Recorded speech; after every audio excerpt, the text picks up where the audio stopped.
মধ্যে মুসলমান হয়েছেন হযরত আলী, মহিলাদের মধ্যে মুসলমান হয়েছেন হযরত খাদিজাতুল কুবরা, মহিলাদের মধ্যে সর্বপ্রথম শহীদ হয়েছেন হযরত সুমাইয়া। হে মা বোনেরা, তোমাদের অবদান ইসলামে কম না। সর্বপ্রথম ইসলামের জন্য যিনি জান দিয়েছেন তিনি হচ্ছেন মহিলা একজন সুমাইয়া। আল্লাহর দ্বীনের জন্য, আল্লাহর নবীর দ্বীন রক্ষার জন্য জান কুরবান করেছেন, আল্লাহর নবীর জন্য ইজ্জত লুণ্ঠন করেছেন। সুমাইয়ার পরন থেকে পোশাক ছিঁড়ে নেওয়া হয়েছে, উলঙ্গ করা হয়েছে। সুমাইয়া বলেন, আল্লাহর দ্বীনের জন্য যদি আমি বেইজ্জত হতে হয়, আমি সুমাইয়া বেইজ্জত হব। আল্লাহর দ্বীনের জন্য যদি আমার লজ্জা শরম বিসর্জন দিতে হয়, আমি বিসর্জন দিয়ে দিব। হযরত সুমাইয়াকে ময়দানে লেঙ্গা করে নেওয়া হলো। তারপরে বলা হলো, তুমি মুহাম্মদের ধর্ম ছেড়ে দাও, না হয় তোমাকে বর্ষা দিয়ে সুলফি দিয়ে আঘাত করতে করতে মারবো। হে মা বোনেরা, লজ্জার ব্যাপার কিন্তু ঘটনা সত্য। কিতাবে সোনালী অক্ষরে লেখা আছে, হযরত সুমাইয়া রাদিয়াল্লাহু তাআলা আনহাকে কাফেররা উলঙ্গ করে ময়দানে নিয়ে ওনার সামনের পেশাবের রাস্তা দিয়ে সুলফি ঢুকাইয়া সুমাইয়াকে শহীদ করে দেওয়া হলো। আল্লাহর নবীর সাহাবিয়া সুমাইয়া আল্লাহর নবীর কালেমা ছাড়ে নাই, আল্লাহর নবীর দ্বীন ছাড়ে নাই, আল্লাহর নবীর তরিকা ছাড়ে নাই, আল্লাহর নবীর সুন্নাত ছাড়ে নাই। বলেন সুবহানাল্লাহ। সুমাইয়া শহীদ হয়ে গিয়েছেন, কিন্তু আল্লাহর নবীর দ্বীনকে জিন্দা করেছেন। আবু বকর সিদ্দিক রাদিয়াল্লাহু তাআলা মুসলমান হয়েছেন।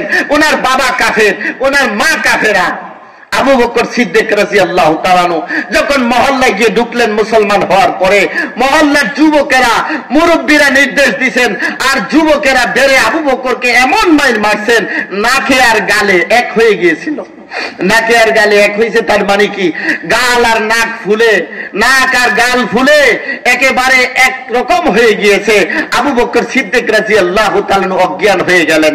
হযরত আবু বকর সিদ্দিক রাদিয়াল্লাহু তাআলা অজ্ঞান হয়ে পড়ে গেলেন। মা যদিও কাফেরা হয়, মার তো মহব্বত আছে না নাই? বনে থাকে বনবাদুরি, সাউ জ্বলে তার বুকে, তব মায়ে সাউ সারে না পড়লে হাজার দুকে। কোন মায়ের সন্তান যদি বিদেশ মারা যায়, পশু পঙ্খী জাগার আগে জানে তার মায়। কে জানে? মায় জানে। যদিও ছেলে মুসলমান হয়েছে, মা কাফেরা, কিন্তু ছেলের মহব্বত আছে না নাই?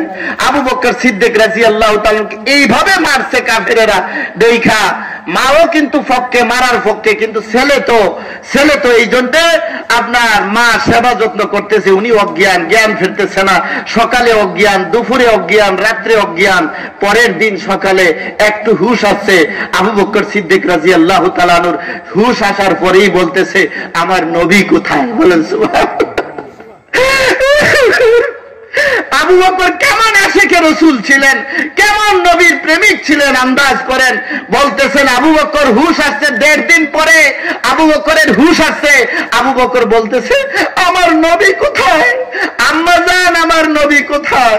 মা ধমক দিয়ে বলতেছে, বেহায়া, বেলাজা, যে মুহাম্মদের লোক ধরার কারণে আমাদের নাতিপুতিরা, ছেলে মেয়েরা ধৈরা তোকে মারলো, নাকে আর গালে এক করে দিল, আর তুই 1.5 দিন অজ্ঞান আসলে, আর এখন জ্ঞান ফিরছে, আবার তুই সেই মুহাম্মদের নামই জপতেছস।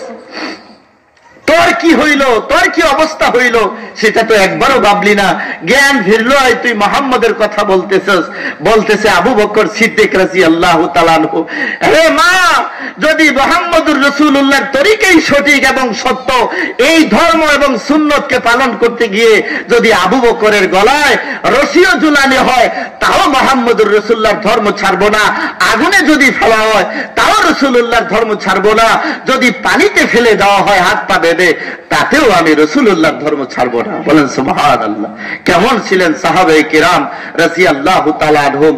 কিন্তু আমরা শুধু মুখে মুখে এমনিই যারা তর্ক করতেছি, আর আমি সেই নিয়ে ঝগড়াঝাটি করতেছি। কিন্তু চিন্তা করেন, আমরা নবীর ধর্ম সুন্নাত